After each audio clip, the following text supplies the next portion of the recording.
اگلا army chief Imran Khan لگائے گا، زرداری نواز میں پھڈا پڑ گیا۔ السلام علیکم دوستو، آج کی ویڈیو میں بتائیں گے کہ زرداری اور نواز شریف میں دو باتوں پر بحث و تکرار ہوگی، ان دونوں میں لڑائی ہوگی، ان دونوں میں پھڈا پڑ گیا۔ پہلی وجہ یہ ہے کہ نواز شریف صاحب نے اور زرداری صاحب نے میٹنگ کی ہے جی۔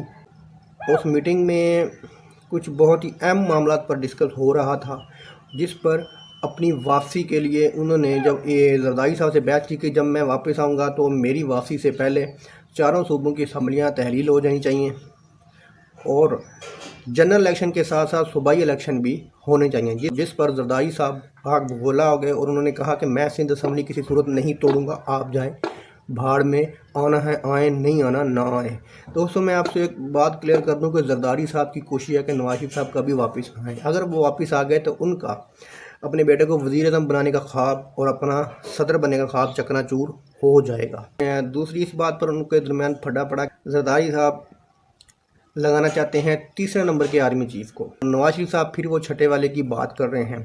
زرداری صاحب تیسرے نمبر والے کو لگانا چاہ رہے ہیں کیونکہ ان کے دور میں وہ ان کے ملٹری سیکرٹری رہ چکے ہیں اور بریگیڈیئر تھے۔ اس بات پر بھی ان دونوں کے درمیان پھڈا پڑ گیا ہے۔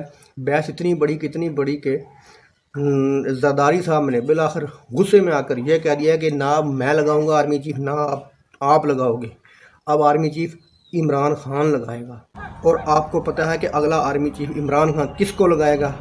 پھر میں تو نکل جاؤں گا کیونکہ میرے بیٹے بلاول کو تو ابھی دیر ہے، 5 سال اور انتظار کر لے گا، آپ کا دھڑن تختہ ہو جائے گا، آپ کی سیاست کا دھڑن تختہ ہو جائے گا۔ پھر آپ کو پتہ ہے کہ عمران خان فیض حمید کو لے کے آئے گا۔ دوستو فیض حمید صاحب کے نام سے ان پوری پی ڈی ایم کی کانپیں ٹانگ جاتی ہیں۔ اتنی بات کہہ کر زرداری صاحب نے اجلاس کو ختم کیا اور غصے سے چلے گئے۔ دوستو ویڈیو اچھی لگی تو لائک کرنا، چینل کو سبسکرائب کرنا۔ اللہ حافظ۔